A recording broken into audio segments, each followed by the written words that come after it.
We're going to look at some of the wildlife in this garden, and here, look, if we put this little branch to the side a little bit, there's a beautiful monarch caterpillar. See that?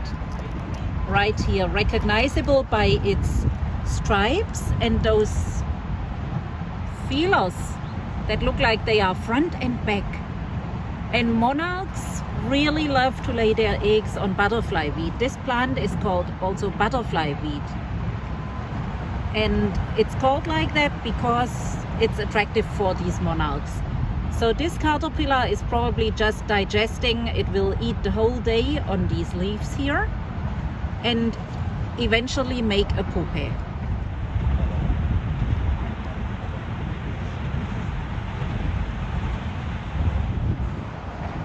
And then you will see the seeds of the butterfly weed. See here? And we can just let them fly away. See, here you see the seeds of the butterfly weed, and we can just let them fly away here.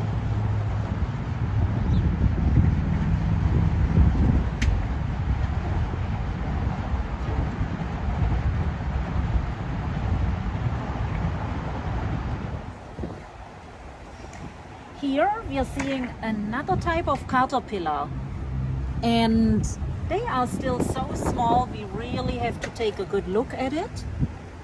This plant is parsley, and earlier I noticed that the parsley has a couple of holes, and then I saw these tiny little things on it.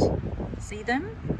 These are baby caterpillars. They must have just hatched. These are baby caterpillars of swallowtails.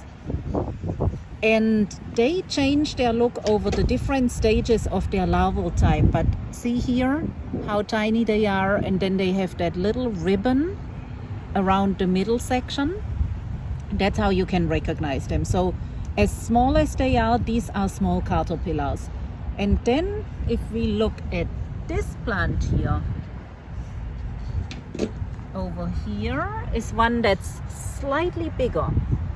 And there you can, wait, I'll hold the leaf.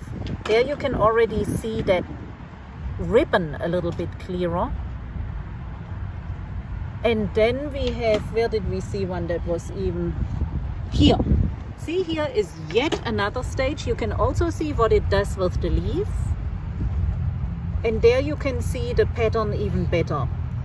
And later on, when that caterpillar gets bigger, you wouldn't recognize it from this stage. It gets stripes, similar to the monarch caterpillar, but right now that's its stage.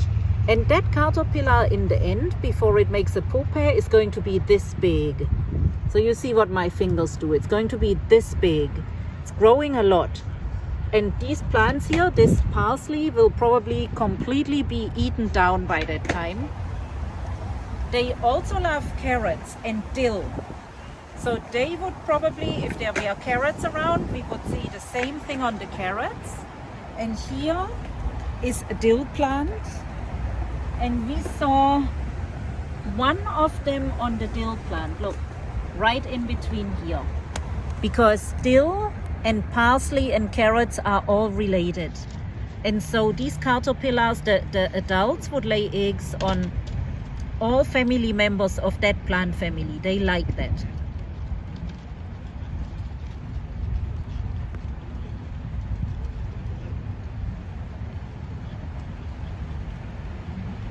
Okay.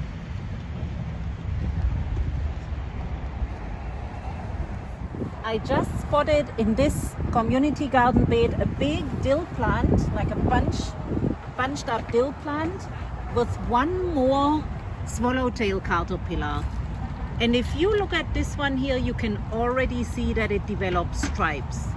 So this is much bigger than these tiny ones you saw earlier.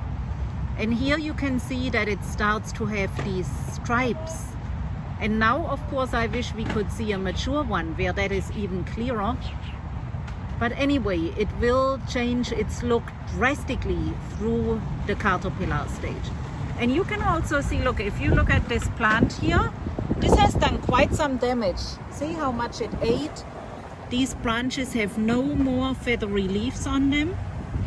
So these caterpillars have a really good appetite, and they can completely eat down one of those plants, so that you then only see these stalks left. This was cut, this is not caterpillar, but this here is caused by a caterpillar, and then the whole plant would look like that.